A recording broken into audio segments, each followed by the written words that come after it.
본문 말씀을 가지고요. 이것을 내가 믿느냐라는 제목으로 함께 은혜를 나누도록 하겠습니다.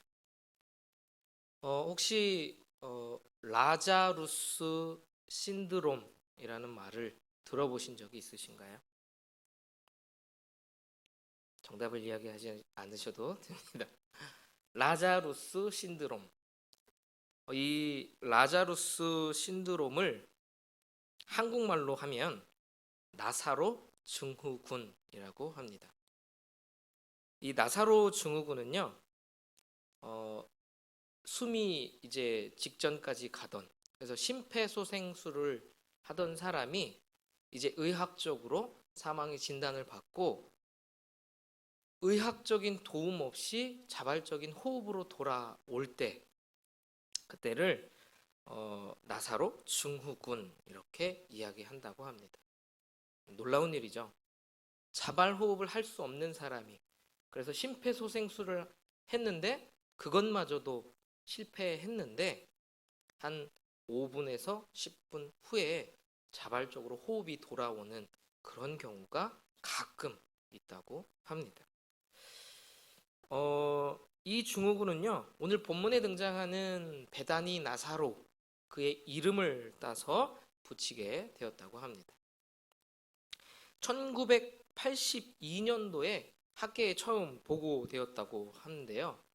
그 이후에 어떤 논문을 보니까 60여 건 이상이 발생했다라고 논문에 발표되어졌습니다. 그러니까 전혀 그런 일이 없었던 건 아니라는 거죠.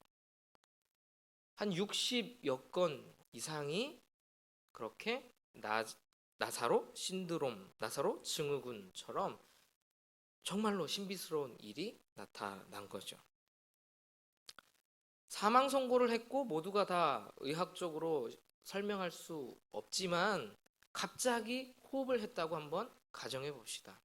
얼마나 놀랄까요? 의사들도 아마 놀랄 거예요.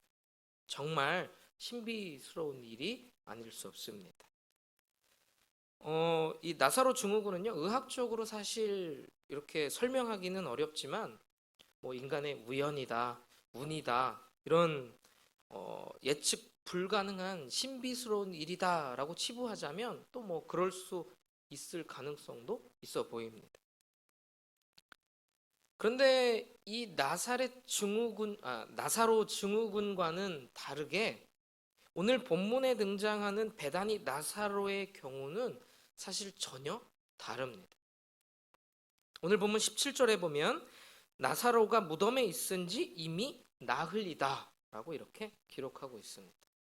나흘이라는 건 하루, 이틀, 사흘, 나흘, 벌써 4일째가 된 거예요. 무덤에 4일째 있었다. 무엇을 나타냅니까? 이미 죽은 것이죠. 뭐 이런 나사로 증후군 같은 것을 기대해 볼 만한 것이 전혀 없는 겁니다. 4일이 정도 되면 아마 시체가 썩은 내가 날 것이고 점점 부패해져 갈 것입니다. 완전히 죽은, 즉 살아날 기미나 어떤 운이나 어떤 여건이 전혀 없는 것을 나타내주고 있는 거죠. 오늘 예수님이 14절 말씀에서도 이미 말씀합니다. 나사로가 죽었다. 나사로는 죽었습니다. 실제로 죽었고 완전히 죽었습니다.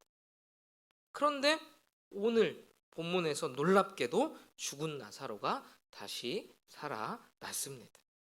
놀라운 기적이죠. 엄청난 사건입니다. 죽은 사람이 다시 살아났다. 살 수 없는, 전혀 가망이 없는, 아니 완전히 죽은 사람이 다시 살아났다. 이처럼 놀라운 일은 세상에 없는 거죠. 요한복음에 보면 예수님이 기적을 나타내시는데 7가지가 나타납니다. 그것을 예수님의 7가지 표적이라고 이야기합니다. 첫 번째는 요한복음 2장에 나오는 물로 포도주를 변화시킨 사건이었습니다. 두 번째는 그 갈릴리 가나에서 이제 나와서 가버나움에 있는 그 왕의 신하들, 그 왕의 신하의 아들이죠. 그 아들을 치유한 사건입니다. 세 번째는 그 예루살렘 성에서 미문 앞에서 38년 된 병자를 고치신 사건이 그 세 번째 표적이고요. 네 번째는 그 디베레아 바다를 배경으로 한 오병이어의 사건, 5천 명의 많은 사람을 보리떡 그 오병이어로 먹이신 사건이 바로 네 번째 표적입니다. 다섯 번째는 그 이후에 바다에 이제 바다 위에서 그러니까 그 갈릴리 호수 지역 호수 위에서 걸어오게 되신 무리를 걸으신 사건 바로 그것이 다섯 번째 표적이고 여섯 번째는 이 앞장에 나오는 9장에 나오는 날 때부터 맹인된 사람을 고치신 바로 그 사건이 여섯 번째 사건입니다. 그리고 마지막 일곱 번째 표적이 오늘 본문에 나타난 죽은 나사로를 다시 살리신 사건이 마지막 일곱 번째 표적이 되는 것입니다. 요한복음에서는 기적이라는 단어를 사용하지 않고 표적이라는 단어를 사용합니다. 헬라어로도 보면 좀 다른 언어로 되어져 있습니다. 그것을 세메이온 이렇게 이야기하는데 이 세메이온이라고 하는 것, 이 표적이라고 하는 것은 바로 무엇을 나타내냐면 이 기적을 행한 사람이 진짜로 하나님의 아들이다. 이것을 나타내기 위한 사건으로 이 기적들을 행하셨다는 겁니다. 그러니까 이 표적이 일어난 것이 단순히 그냥 우연히 기적적인 일이 일어난 것이 아니라 이 표적을 통해서 예수님이 하나님의 아들이다. 이것을 드러내기 위함이다. 라고 본문에서 성경에서 말씀하고 있습니다. 그런데 이 일곱 가지 표적 중에서 사실 가장 위대한 표적이 뭐냐? 바로 나사로를 다시 살리신 표적인 것입니다. 왜냐하면 이 나사로를 다시 살게 한 이 표적은 이제 이후에 나타날 예수님의 죽으심과 예수님의 부활하심과 아주 긴밀하게 연결되어져 있기 때문에 그렇습니다. 그리스도인의 핵심, 성경의 핵심, 그것을 뽑으라 라고 이야기하면 예수님의 십자가와 부활입니다. 그렇기 때문에 오늘 이 나사로의 사건이 상당히 중요하다라는 것이죠. 그리고 이 요한복음에 보면 마태복음은 좀 다르게 기록되어져 있지만 요한복음에 보면 이 사건 즉 나사로를 살리신 이 사건을 통해서 예수님을 십자가에 못 박을 거리로 결심하게 되어지는 것이죠. 만약에 이 사건이 없었다면 아마 유대 지도자들도 그런 마음을 갖지 않았을지도 모르는 것처럼 이 사건이 그만큼 예수님의 십자가의 사건에 아주 중요한 그러한 이 기회가 되는 유대인들에게 기회가 되는 그런 사건이었습니다. 이렇게 우리의 신앙에 있어서도 그렇고 예수님의 지금 현재 구원사에 있어서도 그렇고 중요한 이 본문을 통해서 십자가와 부활 신앙을 다시 한번 점검하고 믿음으로 세워지는 귀한 시간이 되기를 소망합니다. 여러분 오늘 본문에 보면 우리가 잘 아시는 대로 나사로는 마르다와 마리아의 남매였습니다. 누구는 가장 큰 오빠가 나사로다. 아니다. 오빠는 남동생을 이야기할 때도 있으니 막내다. 이렇게 표현하게 되어지는데 어쨌든 중요한 건 그 셋은 가족이었습니다. 형제, 자매였어요. 나사로가 죽게 되었다는 소식을 예수님이 듣습니다. 그리고 한 걸음에 사랑하는 사람들이기 때문에 한 걸음에 그곳으로 제자들과 함께 달려가죠. 갔는데 보니까 나사로가 이미 죽었습니다. 예수님께서 그 죽음을 보고 슬피 우셨다라고 성경에 기록하고 있습니다. 요한복음 11장 35절에 보니까 예수께서 눈물을 흘리시더라라고 기록하고 있습니다. 예수님도 사랑하는 친밀한 관계였기 때문에 그 나사로의 죽음을 보고 슬퍼하신 것이죠. 마르다와 대화하던 이야기 끝에 마르다가 이렇게 이야기합니다. 예수님이 함께 계셨더라면 이 나사로가 죽지 않았을 텐데 라고 이야기합니다. 그것은 예수님을 원망하는 투가 아니고 안타까워하는 마음일 거라 생각합니다. 사랑하는 동생, 사랑하는 오라버니가 죽었습니다. 슬프죠. 사별에 대한 그 슬픔은 겪어본 사람만이 사실 알 수 있습니다. 그 슬픔 가운데 빠져 있는 마르다에게 예수님이 이야기합니다. 예수님께서 마르다에게 이렇게 얘기합니다. 23절에 예수께서 이르시되 내 오라비가 다시 살아나리라. 할렐루야. 예수님은 다시 살리시는 권세가 있는 분인 줄로 믿습니다. 예수님은 부활이요 생명이십니다. 마르다에게도 설명합니다. 나는 부활이요 생명이니. 세상의 모든 종교 가운데에 부활을 이야기하는 종교는 없습니다. 죽음에 관한 문제, 불교는 다시 태어난다고 이야기하고, 죽음에 관한 문제에 대하여서 다시 살아날 수 있다, 부활을 이야기하는 종교는 바로 예수 그리스도 기독교밖에 없는 것이죠. 예수님이 이야기합니다. 나는 부활이요 생명이다. 마르다도 그것을 믿었습니다. 24절에 보니까 마르다가 이르되 마지막 날 부활할 때에 다시 살아날 줄을 내가 아나이다. 마리아도 믿었습니다. 나는 부활이요 생명이니 라고 하는 그 예수님이 생명의 주인이시고 예수님을 믿음으로 마지막 때에 부활할 것을 믿었습니다. 우리가 장례식을 가면 늘 설교가 그런 많은 설교를 듣죠. 지금은 고인이 되어서 함께 만날 수 없지만 우리가 죽어서 다음에 하나님의 나라에 들어갈 때에 그때 다시 만날 수 있습니다. 그 소망으로 기뻐합시다 라는 내용의 설교들을 많이 들어보셨을 거예요. 맞습니다. 우리가 죽을 그 이후에, 죽음 이후에 천국에서 지금 이미 고인이 되신 분들과 다시 함께 만날 수 있습니다. 우리는 그런 소망을 가지고 살아갑니다. 그것이 바로 그리스도인이 가지고 있는 미래적인 소망이죠. 그런데 이 마리아는 사실 지금 예수님이 말씀하고 있는 부활에 관한 이야기와는 조금은 다른 내용으로 이해하고 있습니다. 마지막 날에 부활할 것을 믿고 있다는 거예요.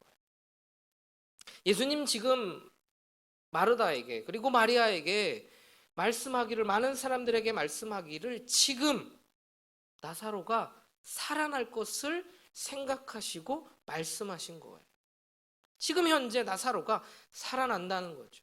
죽었지만 완전히 사흘이 지났지만 생명을 얻고 살아날 것을 말씀하고 있는데 마리아는 예수님을 믿지만 그리고 신앙이 없는 것이 전혀 아니지만 신앙이 있지만 그럼에도 불구하고 지금 사는 것이 아니라 나중에 내가 죽고 다시 만날 것을 나는 믿는다라고 이야기하고 있는 거죠. 마리아는 예수님의 이 부활의 의미를 미래적으로만 이해했고 믿고 있었습니다. 현재적으로 지금 내가 사랑하는 동생 그 나사로가 살아날 것은 아직 믿지 못하고 있는 것이죠. 이 부활에 대하여서 현재적인 삶에 대하여서는 전혀 연관시키지 못하고 있다는 겁니다. 그리스도인들도 혹시 부활에 대하여서 먼 미래에 내가 부활할 것이다 라는 그 믿음을 가지고만 살아가십니까? 물론 그 믿음도 대단히 중요한 믿음입니다. 예수님이 다시 오시는 그때에 우리는 다시 육체의 부활을 경험하게 될 것입니다. 예수님이 말씀하신 대로 죽어서 나를 믿는 자는 죽어도 산다고 하는 그 말씀처럼 우리는 죽으면 다시 부활하게 될 것입니다. 그 부활의 신앙을 갖는 그리스도인들이 되기를 소망합니다. 그게 그리스도인의 신앙이지요. 그런데 그 미래적인 부활뿐만이 아니라 예수님은 지금 현재적인 의미, 현재의 부활에 대해서 말씀하고 있다라는 것이죠. 우리가 사도신경으로 좀 전에 고백했던 것처럼 몸이 다시 사는 것과 라고 고백할 때 그 몸이 다시 산다라는 건 미래적인 의미가 있습니다. 그러나 그 안에는 현재적인 의미도 담겨져 있습니다. 마르다도 그렇고 또 오늘날 우리가 부활에 대한 신앙이 미래적인 신앙만을 가지고 있다면 사실 신앙이 없는 것은 아니나 더 깊은 이해를 필요로 한다라는 것이죠. 부활은 현재적인 의미도 있습니다. 그것이 바로 부활의 현재성입니다. 모든 성도는 예수님의 그 부활의 능력으로 살아가는 사람인 줄로 믿습니다. 그 부활의 능력이 현재 우리의 삶을 살아내게끔 하는 능력이 되어야 합니다. 사랑하는 성도 여러분, 부활의 사건이 2000여 년 전에 있던 그 예수님의 부활의 사건이 현재 나의 삶과 어떠한 연관이 있으십니까? 누구나 다 미래적인 부활을 소망하고 꿈꾸고 있습니다. 그러나 그 부활의 의미가 나의 현재의 삶에 어떤 의미와 연관으로 맺고 살아가고 계십니까? 여러분, 부활의 삶은 첫 번째로 죄에 대하여 죽은 자로 선포하는 삶입니다. 우리가 가끔 기도할 때 그렇게 기도할 때가 종종 있습니다. 죽을 수밖에 없었던 우리를 구원하여 주셔서 감사합니다 라고 할 때가 가끔 있죠. 사실 이것을 엄밀히 말씀을 드리면 성경적인 표현은 아닙니다. 성경은 그리스도인에 대하여 죽을 뻔한 존재다라고 말하지 않습니다. 우리는 죽었던 존재다라고 말씀하고 있습니다. 그리고 죄에 대하여 죽은 존재다라고 선언하고 있습니다. 12장 1절에서도 저자 사도 요한이 베다니를 이렇게 설명합니다. 이곳은 예수께서 죽은 자 가운데서 살리신 나사로가 있는 곳이라. 베다니를 설명하면서 나사로를 이야기하는데 나사로가 어떤 나사로냐면 죽은 자 가운데서 살리신 나사로라는 거예요. 죽을 뻔했는데 우여곡절 끝에 운이 좋아서 산 것이 아니고 죽었던 나사로를 살리신 것이죠. 예수님의 보혈의 능력은 우리를 죽은 자 가운데에서 살리신 능력인 줄로 믿습니다. 에베소서 2장 1절은 이렇게 말씀합니다. 그는 허물과 죄로 죽었던 너희를 살리셨도다. 로마서 6장 2절에도 말씀합니다. 그럴 수 없느니라 죄에 대하여 죽은 우리가 어찌 그 가운데 더 살리요. 그가 죽으심은 죄에 대하여 단번에 죽으심이요 그가 살아계심은 하나님께 대하여 살아계심이니 이와 같이 너희도 너희 자신을 죄에 대하여는 죽은 자요 그리스도 예수 안에서 하나님께 대하여는 살아있는 자로 여길지어다. 할렐루야. 우리는 허물과 죄로 죽었던 사람입니다. 우리의 죄가 그렇게 더럽고 얼마나 추악하고 했는지 우리는 죽었던 사람입니다. 호흡이 완전히 끊긴 것처럼 우리의 생명은 거기에서 예수님이 십자가에서 달려 돌아가실 때 함께 죽었던 사람들인 것이죠. 사랑하는 성도 여러분, 그리스도인은 죄에 대하여 죽은 자로 선포하며 사는 사람인 줄로 믿습니다. 여기에 우리가 로마서에서 이야기한 대로 하나님께 대하여는 살아있는 자로 여길지어다 라고 하는 이 여길지어다라는 단어는요, 원문에 보면 어떤 뜻이냐면 이 회개 장부를 작성할 때 사용하던 용어라고 합니다. 그러니까 단순히 추측하고 예측해서 쓰는 것이 아니라 이 단어는 사실 있는 그대로를 기재할 때 쓰는 단어, 용어라고 합니다. 그러니까 우리가 여긴다라고 하는 것, 죄로 죽었다라고 여긴다라고 하는 건 이미 우리가 죄로 죽었다라는 사실을 인정하고 믿으라, 그리고 그것을 선포하라라는 말씀인 것입니다. 예수님을 믿으십니까? 예수님께서 우리를 위하여 십자가에 달려 죽으신 사실을 믿으십니까? 그렇다면 우리는 선포할 수 있습니다. 우리는 죄에 대하여 죽은 자다 라고 선포하십시오. 죄가 더 이상 우리를 사망의 권세로 억누르지 못하는 것입니다.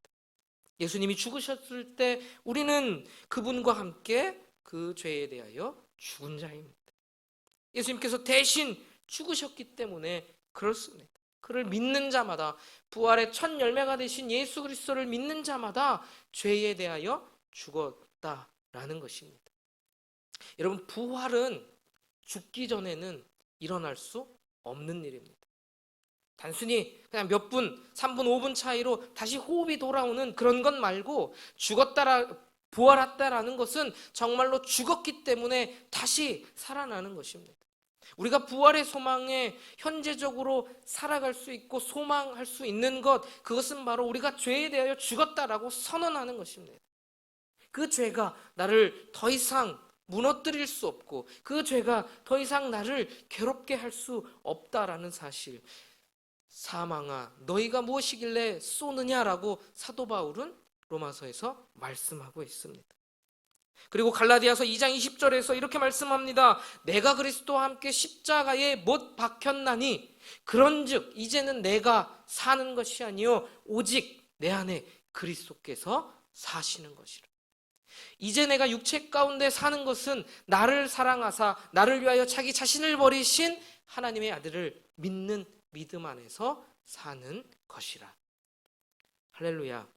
우리는 예수님께서 십자가에 못 박혀 죽으셨을 때 함께 죽은 존재입니다. 우리가 지금 호흡하고 살아가는 이 영적인 삶은 사실 영적인 덤으로 사는 삶입니다. 예수님께서 우리의 죄를 위하여 십자가에 대신 돌아가셨기 때문에 하나님을 볼 수 있는 것이고, 예수님께서 그 십자가 보혈의 길을 열어주셨기 때문에 우리가 이제 더 이상 죄에게 종노릇하지 않고 믿음으로 고백하며 부활의 소망으로 죄를 이기며 살아갈 수 있는 줄로 믿습니다. 우리의 삶은 이제는 내가 사는 삶이 아니고 예수님을 믿는 믿음으로 사는 삶인 줄로 믿습니다. 그렇기 때문에 이제는 우리는 선포할 수 있습니다. 나는 죄에 대하여 죽었다. 죄에 대하여 죽었다. 그리고 하나님께 대하여 살아 있다. 우리가 가끔 선포할 때 다 모든 것이 되어졌기 때문에 선포하는 것은 아니죠. 약속하기 위해서, 내가 지금 약속한 것을 내 스스로 잘 결단하기 위해서도 선언할 때가 있습니다. 나는 이럴 거야. 나는 예수님을 닮아갈 거야. 나는 예수님을 믿음으로 고백하며 살 거야. 죄는 더 이상 나를 종노릇하지 못해. 우리의 상황과 무관합니다. 우리가 매일 죄에 넘어지고 반복되는 죄 가운데 우리가 스스로 자괴감을 가지고 죄의 의식에 사로잡혀서 발버둥 치지 못하는 그 상황과는 사실 무관합니다. 예수님께서 이미 십자가에서 승리하신 그 복음은 사실입니다. 이미 이루어 주셨고 우리는 그 이루어진 사실 가운데 믿음으로 고백하고 선언하며 나아갈 수 있게 되는 줄로 믿습니다. 바로 그것이 부활의 현재를 살아가는 그리스도인의 믿음인 것입니다. 그냥 하나님께서 우리를 위하여 예수 그리스도를 그렇게 십자가에 달려 돌아가시게 하셨고 부활하셨다, 나는 그 사실을 믿는다, 사실로 받아들이시기 소망합니다. 여러분, 탕자 비유에 보면 아버지의 마음이 잘 나타나 있습니다. 거기에 보면 아버지가 이런 이야기를 합니다. 다시 돌아오는 그 탕자 둘째 아들을 향하여서 이 내 아들은 죽었다가 다시 살아났으며 내가 잃었다가 다시 얻었노라. 잃어버린 자를 죽었다라고 표현한 거예요. 잃어버린 아들은 죽은 아들이라는 거예요. 그 잃어버린 아들을 향하여서 사랑으로 목숨을 버리는 자, 바로 그분이 예수님인 것이죠. 로마서에서 우리에게 계속적으로 말씀합니다. 우리가 아직 죄인 되었을 때에, 우리가 하나님과 원수 되었을 때에 그분께서 우리를 위하여 십자가 지신 분이 바로 예수 그리스도인 줄로 믿습니다. 우리가 조건이 좋아서, 우리가 사랑할 만하니까, 우리가 뭔가 있으니까 우리를 위하여 십자가에 달려 돌아가신 것이 아니라, 우리가 죄인 되었을 때에, 원수 되었을 때에, 하나님을 보지 못할 그때에 우리를 위하여 십자가에 달려 돌아가셨습니다. 우리는 그분의 그 사실을 믿음으로 믿고 선언하는 그리스도인들이 되기를 소망합니다. 요한복음 10장에 보면 그 예수님께서 삭군 목자와 선한 목자를 비유하면서 말씀합니다. 삭군 목자는 이리가 오는 것을 보고도 양을 버리고 달아나는 목자다, 이렇게 이야기합니다. 그런데 반대로 선한 목자는 양을 위해서 목숨을 버리는 목자가 선한 목자다 말씀합니다. 삭군이라는 것은 무엇일까요? 이 삭은 뭘까요? 돈을 받고 일하는 사람입니다. 당시에 양을 칠 때 돈을 받고 양을 치던 사람들이 있었습니다. 생각을 해보겠습니다. 돈을 받고 양을 치는 것 잘못된 일이 아니죠. 그 당시에서도 물론 좀 어려운 사람들이 그런 일을 감당했다고 합니다. 돈을 받고 양을 치면서 잘못된 일이 일어났을 때, 특별히 어떤 이리가 오거나 생명의 위협을 느낄 때 생명을 담보로 하면서까지 일하는 사람 없습니다. 삭군 목자, 우리는 삭군 목자라고 하는 그 의미를 알기 때문에 삭군 목자는 잘못된 것이다, 나쁜 사람이다 라는 선입견을 사실 가지고 있지만, 삭군 목자는 정당한 거예요. 자신이 돈 받은 만큼 일하는 사람이에요. 계산이 빠른 사람이지요. 여러분, 그러나 선한 목자는 양이 우선인 목자였습니다. 양을 위해 자신의 몸을 십자가에 던지신 분이 그리스도이시죠. 양이 우선인 목자가 선한 목자였어요. 사실 아무리 주인이라고 해도 하나뿐인 목숨을 양을 위해서 버린다, 그다지 현명해 보이지 않습니다. 그런데 예수님은 양을 위해 목숨을 스스로 버린다라고 말씀하고 계신 것이죠. 어리석은 거예요. 계산할 줄 모르는 바보와 같은 것이죠. 그런데 여러분, 우리를 사랑하는 예수님의 그 십자가의 사랑이 그런 사랑입니다. 계산하지 않는 사랑이에요. 그리고 그 계산을 초월한 사랑이죠.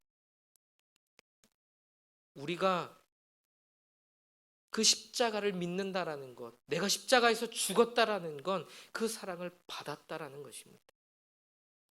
우리가 죽음을 선포한다라는 것은 그 사랑을 받은 것을 믿음으로 선포하는 거예요. 양이 목자의 음성이 싫어서 그냥 자기 가고 싶은 대로 제 갈 길로 가는 그 양을 위해서 십자가에 스스로 목숨을 버리시면서까지 이루신 그 위대한 사랑의 결과, 그것을 믿는 것입니다. 우리를 살리기 위해 목숨까지 버리신 주님께서 사실 무엇인들 우리에게 아끼지 아니하시겠습니까? 그 사랑의 힘으로 우리가 어디에서부터 구원받았는지를 기억하고 날마다 선포하며 감사함으로 살아갈 수 있는 그리스도인들이 되기를 소망합니다. 그 사랑의 힘이 우리를 이끌어가는 것입니다. 늘 죄에 넘어지십니까? 그래서 발버둥치고 있는 우리의 모습이 여전히 죄책감 가운데 있으십니까? 그럼에도 불구하고 우리가 여전히 사랑을 붙들고 나아갈 수 있고 우리가 움직일 수 있는 건 예수님께서 나를 위하여 십자가에 죽으셨고 계산을 초월하신 사랑으로 우리는 움직일 수 있습니다. 그 사랑의 힘이 우리를 변화시키시는 것이죠. 그 사랑의 힘으로 우리는 죄에 대하여 죽은 자로 선포하며 살아가는 그리스도인들이 되기를 주님의 이름으로 축복합니다. 두 번째로 부활의 삶은 사망 권세를 이기는 삶입니다. 세상에서 죽음을 피해갈 수 있는 사람은 없습니다. 다 죽습니다. 사실 나사로와 그의 가족도 마찬가지였죠. 오늘 마르다가 그 죽음 앞에 여전히 슬픔 가운데 잠겨져 있습니다. 그 슬픔에, 그 죽음에 머물러 있는 거죠. 당연한 겁니다. 그러나 그녀는 주님에 대한 더 깊은 믿음과 이해가 필요했습니다. 믿는 삶이었지만 먼 미래에 부활할 것이 아닌 지금 예수님의 능력으로 나사로가 살아날 것에 대한 더 깊은 믿음이 필요했다라는 것이죠. 예수님의 능력은 예수님의 부활의 능력은 사망 권세를 이기신 능력인 줄로 믿습니다. 이미 승리하셨습니다. 예수님은 십자가에 머물러 계신 분이 아니에요. 십자가에 죽으시고 거기에서 끝난 것이 아닙니다. 예수님은 부활하셨습니다. 그 부활의 능력을 믿는다라는 것, 우리는 그 승리하신 예수님을 믿는다라는 것입니다. 예수님은 우리의 생명의 주인이십니다. 오늘 본문에서도 말씀해요. 나는 부활이요 생명이니. 이기는 삶은 바로 승리를 누리는 삶인 거죠. 고린도 교회에 사실 보면 여러 가지 문제가 있었습니다. 파당의 문제도 있었고, 제사 음식의 문제, 이런 질서에 관한 문제, 음란에 관한 문제, 수많은 마치 우리의 삶의 문제를 보는 것과 같은 많은 문제들이 있었습니다. 그런데 그 문제들 앞에 사도 바울이 15장에 가서 어떤 이야기를 꺼내면 되게 동문서답 같은 답을 합니다. 여러분 고린도전서 15장은 부활장이라고 이야기합니다. 고린도 교회에 이런 문제들이 있다. 이런 문제, 많은 문제, 현재 문제, 우리가 살아가는 지금 동일한 그런 문제들이 많이 있는데 그 답은 부활이야 라고 말하는 것처럼 15장에 가서 부활에 대하여서 선언하고 있습니다. 한마디로 그리스도의 부활이 처방전이라는 것이죠. 현재의 삶의 문제를 이기고 나아가게끔 하는 능력이 부활에 있다라는 것을 말씀하고 있습니다. 고린도전서 15장 58절은 말씀합니다. 그러므로 내 사랑하는 형제들아 견실하며 흔들리지 말고 항상 주의 일에 더욱 힘쓰는 자들이 되라. 이는 너희 수고가 주 안에서 헛되지 않은 줄 알미라 라고 선언하면서 부활의 신앙으로 살아가라 라고 권면하고 있습니다. 그 부활의 능력이 우리의 영적인 삶의 현장에서 투쟁하게 하는 줄로 믿습니다. 부활의 때는 아직 오지 않았습니다. 우리가 미래의 부활, 즉 예수님께서 다시 오시는 그때 우리는 부활할 것입니다. 아직 부활의 때는 오지 않았지만 이미 그것이 아니라 이미 우리는 현장에서 현재의 삶에서 부활의 신앙으로 생명을 누리면서 살아갈 수 있습니다. 그것이 부활의 신앙의 능력인 것입니다. 어린아이들이 지는 경험을 사실 많이 하면 자존감이 떨어집니다. 어렸을 때도 그렇죠. 작은 것 하나도 아이고 잘했어 칭찬해주고 이게 성취감을 얻게 하는 것은 자존감을 갖게 하고 이기는 습관 내지는 그러한 패배주의로 가지 않게 자존감이 떨어지지 않게 하기 위한 그러한 도움이죠. 지는 경험을 많이 하면 사실 우리에게 패배주의의 위험이 있습니다.